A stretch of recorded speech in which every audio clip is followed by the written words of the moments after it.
이비인후과 전문의가 들려주는 귀코목 이야기. 안녕하세요. 귀코목TV의 진행을 맡게 된 세종충남대학교 병원 이비인후과 전문의 원호륜입니다.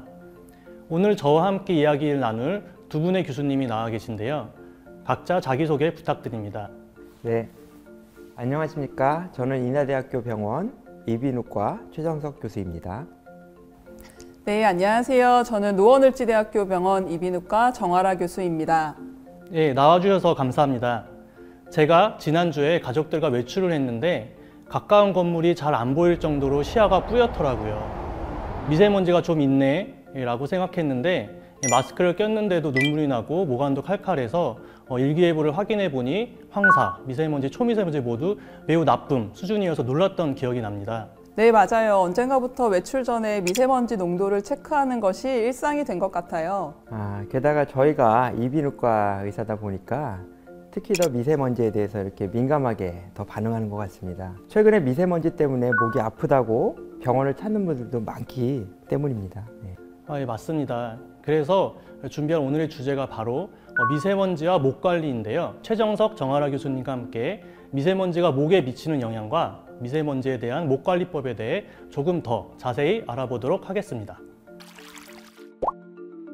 최근 몇 년간 미세먼지가 바람의 원인이 될 수 있다는 연구 결과가 나오면서 미세먼지 농도에 대한 관심이 커지고 있습니다. 정부에서도 매일 미세먼지 농도를 측정해 발표하고 있을 정도인데요. 최정석 교수님, 먼저 미세먼지란 무엇인지 간단히 설명해 주시겠어요?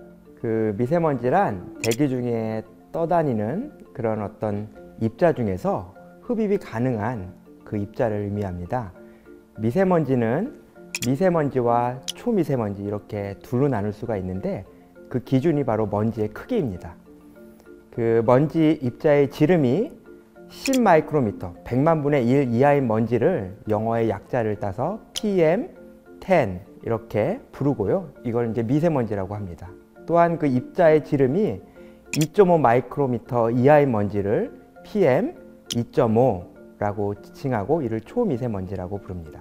좀 이해를 돕기 위해서 머리카락의 지름이 약 60 마이크로미터 정도가 되는데 미세먼지는 바로 이 사람 머리카락 굵기의 6분의 1 정도의 크기에 불과하다는 것이고 초미세먼지는 이것보다 더 작은 것이죠.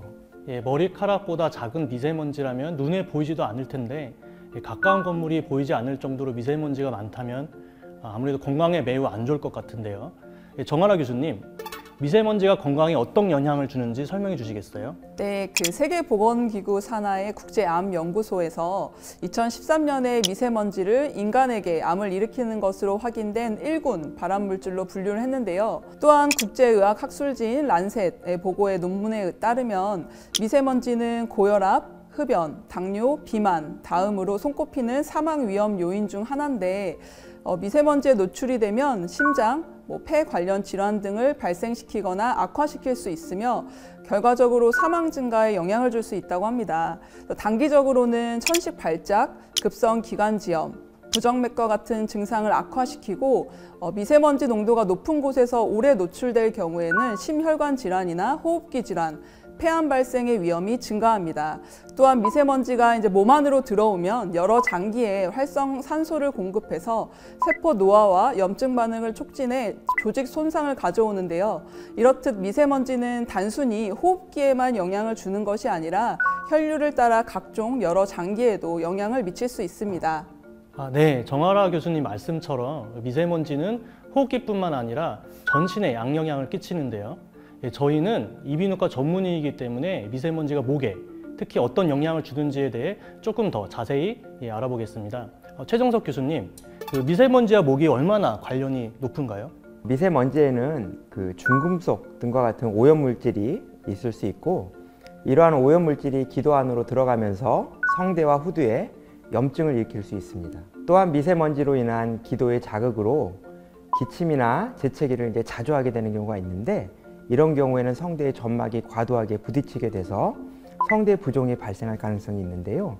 성대 부종이 생기게 되면 평소와는 다르게 목소리가 거칠어지고 장시간 이러한 자극을 방치하게 되면 무리한 발성이 지속되어 염증 반응이 일어나고 성대 점막이 두꺼워지면서 성대 결절과 같은 질환들이 일어나기 쉽게 됩니다.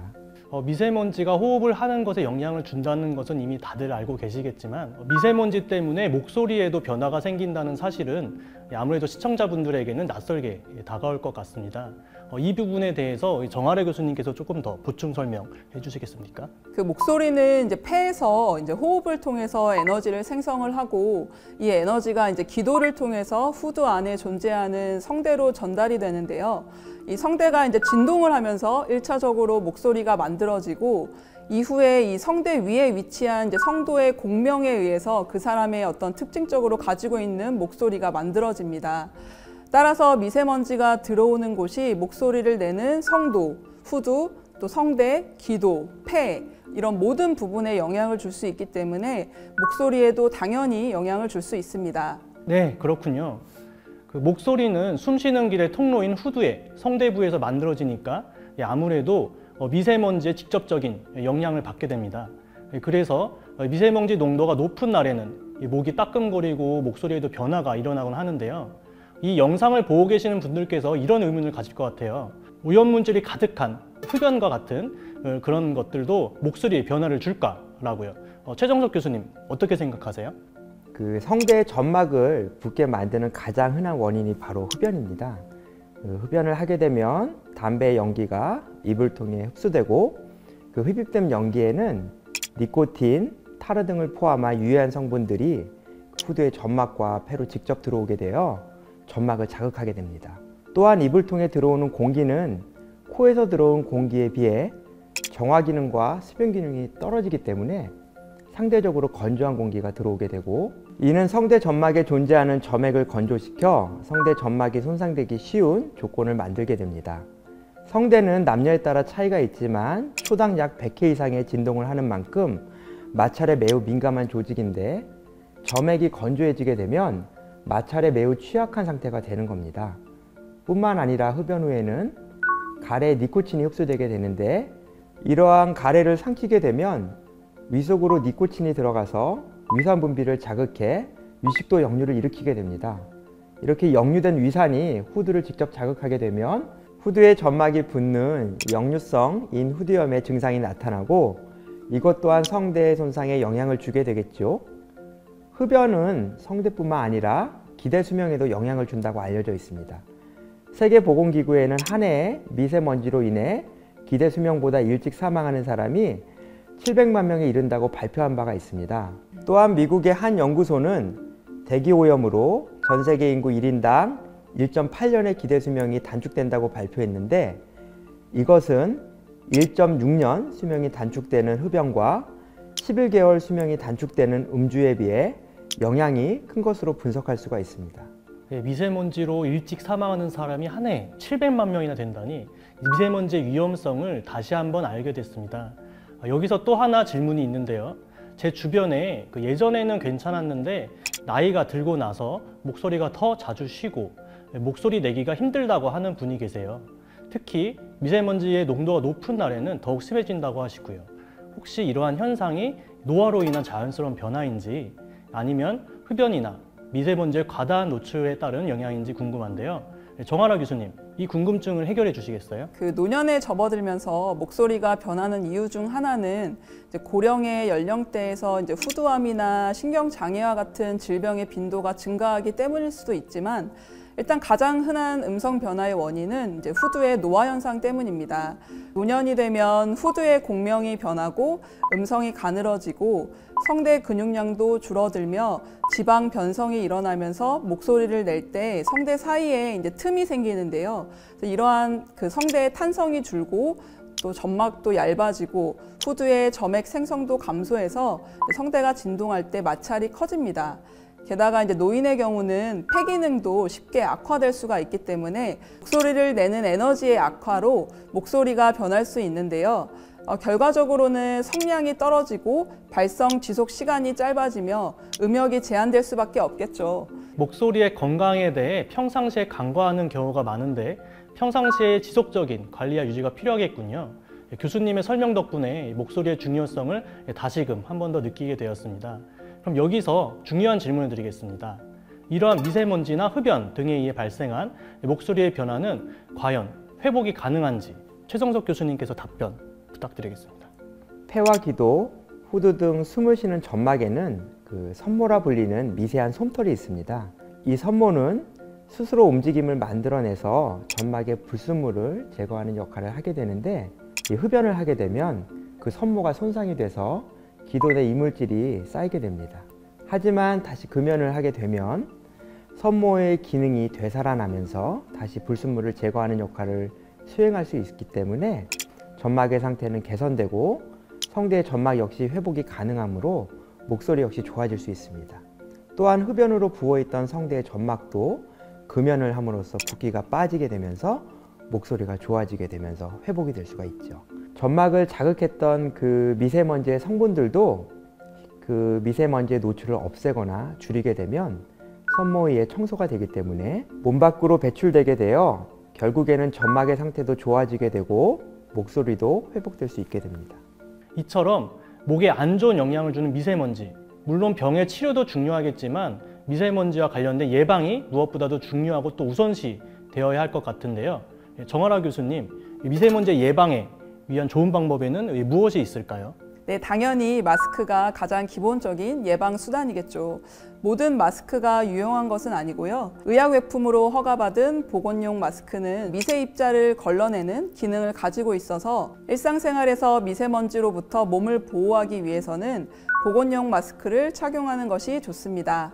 그런데 이제 마스크의 종류가 생각보다 너무 많아서 미세먼지를 차단하기 위한 마스크의 선택도 중요할 것 같아요.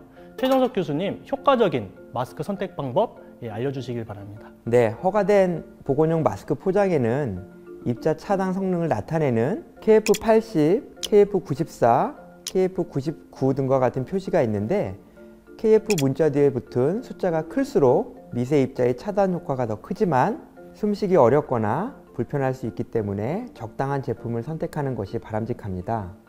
KF80은 평균 0.6 마이크로미터 크기의 미세 입자를 80% 이상 걸러낼 수 있으며, KF94, KF99는 평균 0.4 마이크로미터 크기의 입자를 각각 94%, 99% 이상 걸러낼 수가 있습니다. 또한 미세먼지 예보가 나쁠 경우에는 또는 매우 나쁨인 경우에는 어린이와 노인, 호흡기 질환, 심장 질환을 가진 분들은 마스크를 쓰고 외출하기보다는 외출 계획을 줄이는 것을 오히려 더 권유드립니다. 이제 마지막으로 질문을 드릴 차례인데요. 미세먼지가 기승을 부리면서 실내에 공기청정기나 가습기를 사용하시는 분들이 늘었어요. 공기청정기와 가습기가 실제로도 목소리나 후두 건강에 도움이 되는지, 또한 이제 미세먼지로부터 목을 지키기 위한 생활 습관에 대해서 알려주시기를 바라겠습니다. 먼저 정아라 교수님 말씀 부탁드리겠습니다. 네, 공기청정기를 가동하면 81% 이상의 실내 PM2.5 미세먼지를 제거하는 효과가 있는 것으로 알려져 있고요. 실내 면적보다 용량이 큰 공기청정기를 사용하면 미세먼지 제거율이 90% 이상으로 높아지는 효과가 나타난다고 합니다. 겨울철 난방으로 인해 실내가 더욱 건조할 때에는 가습기를 가동하는 것을 권장합니다. 여름에는 에어컨 사용으로 실내 공기가 건조해지고 선풍기 바람에 의해 성대의 점막이 오히려 더 마르게 될 수도 있으니 이를 피하는 것이 좋습니다. 특히 자극적이고 매운 음식이나 커피 등은 피하는 것이 좋고요.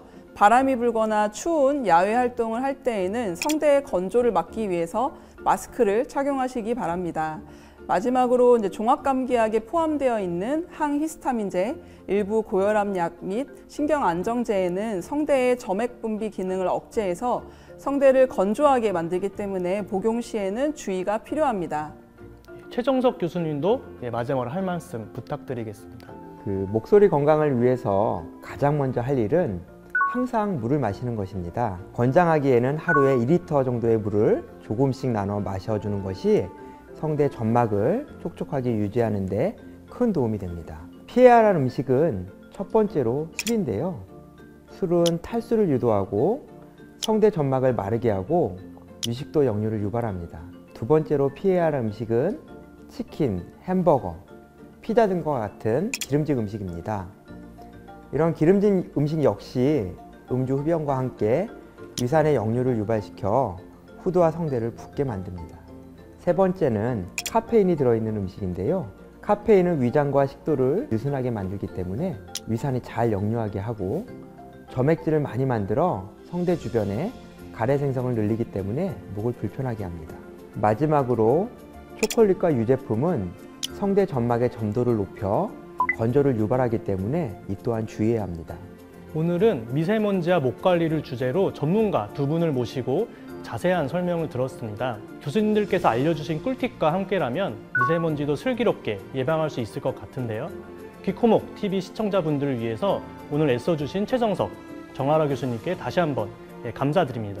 이비인후과 전문의가 들려주는 귀코목 이야기 귀코목 TV 시청자 여러분, 오늘 영상이 도움이 되셨다면 구독, 좋아요, 알림 설정까지 부탁드립니다. 부탁드립니다.